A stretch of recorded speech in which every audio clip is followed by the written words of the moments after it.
അരവിന്ദ് കെജ്രിവാളിന്റെ പേഴ്സണൽ സ്റ്റാഫിനെതിരെ പരാതിയുമായി ആം ആദ്മി പാർട്ടിയുടെ രാജ്യസഭാ അംഗം സ്വാതി മലിവാൾ. അരവിന്ദ് കെജ്രിവാളിനും PAക്കുമെതിരെ ഗുരുതര ആരോപണമാണ് സ്വാതി മലിവാൾ ഉന്നയിക്കുന്നത്. കെജ്രിവാളിന്റെ നിർദ്ദേശമനുസരിച്ച് പേഴ്സണൽ സ്റ്റാഫ് തന്നെ മുഖ്യമന്ത്രിയുടെ വസതിയിൽ വെച്ച് ആക്രമിച്ചു എന്നാണ് സ്വാതിയുടെ ആരോപണം.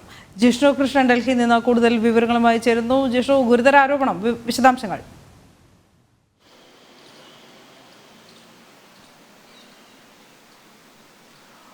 തീർച്ചയായും ഗുരുതരമായ ആരോപണമാണ് ഡൽഹി മുഖ്യമന്ത്രി അരവിന്ദ് കെജ്രിവാളിനും അരവിന്ദ് കെജ്രിവാളിന്റെ PAക്കുമെതിരെ പാർട്ടിക്കുള്ളിൽ നിന്ന് തന്നെ ഉയർന്നിട്ടുള്ളത്. പാർട്ടിയുടെ രാജ്യസഭാ അംഗം കൂടിയായിട്ടുള്ള സ്വാതി മലിവാളാണ് ഇത്തരത്തിലൊരു പരാതി രാവിലെ 10 മണിക്ക് ഡൽഹി പോലീസിനെ അറിയിച്ചിട്ടുള്ളത്. ഡൽഹി പോലീസിന്റെ PCR എത്തിയിട്ടുള്ള കോളിലാണ് ഇത്തരത്തിൽ സ്വാതി മലിവാൾ തനിക്ക് മുഖ്യമന്ത്രിയുടെ വസതിയിൽ വെച്ച് അക്രമം ഉണ്ടായി എന്നുള്ളൊരു വസ്തുത അറിയിച്ചിട്ടുള്ളത്. അതായത് സ്വാതി മലിവാൾ പോലീസിനോട് വ്യക്തമാക്കിയതനുസരിച്ച് മുഖ്യമന്ത്രിയുടെ നിർദ്ദേശമനുസരിച്ച് അരവിന്ദ് കെജ്രിവാളിന്റെ നിർദ്ദേശമനുസരിച്ച് അരവിന്ദ് കെജ്രിവാളിന്റെ പേഴ്സണൽ സ്റ്റാഫായിട്ടുള്ള വൈഭവ് കുമാർ തന്നെ ആക്രമിച്ചു എന്നുള്ളതാണ് പോലീസിന് നൽകിയിട്ടുള്ള ഫോൺ കോളിലൂടെ നൽകിയിട്ടുള്ള പരാതിയിൽ Swathi Maliwal വ്യക്തമാക്കിയിട്ടുള്ളത്.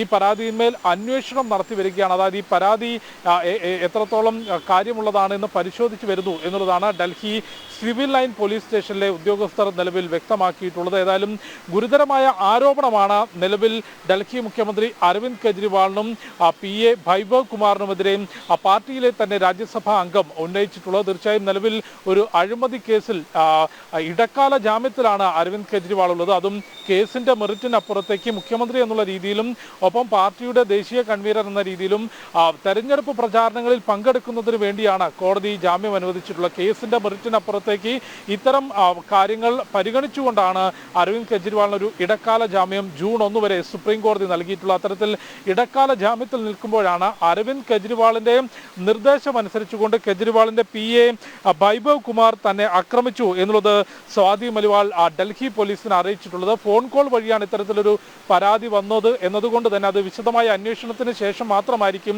Police FIR register ചെയ്യുക. ഈ പരാതിയുടെ സത്യാവസ്ഥ എന്താണ്, അതിന്റെ വസ്തുതകൾ എന്താണ് എന്ന് ഇപ്പോൾ ഡൽഹി പോലീസ് പരിശോധിച്ചു വരികയാണ്. നേരിട്ടുള്ള പരാതി അല്ലാത്തതിനാൽ ഫോൺ കോൾ മുഖേനയുള്ള പരാതിയായതിനാൽ ഇത് പരിശോധിച്ചു വരികയാണ്. ഈ ഫോൺ കോൾ ലഭിച്ച് അതിന്റെ പരാതി അന്വേഷിക്കുന്നതിനായി ഡൽഹി മുഖ്യമന്ത്രിയുടെ വസതിയിലേക്ക് എത്തിയപ്പോൾ അവിടെ സ്വാതി മലിവാൾ ഇല്ലായിരുന്നു. അവരെ അന്വേഷിക്കുന്നുണ്ട്, അവരുടെ മൊഴി രേഖപ്പെടുത്താൻ അല്ലെങ്കിൽ അവരിൽ നിന്ന് വിശദാംശങ്ങൾ തേടാൻ ശ്രമിക്കുന്നുണ്ട്. അതിനുശേഷമായിരിക്കും തുടർ നടപടികൾ എടുക്കുക എന്നുള്ളതാണ് നിലവിൽ ഡൽഹി പോലീസ് അറിയിച്ചിട്ടുള്ളത്. അനു. ശരി ജിഷ്ണു.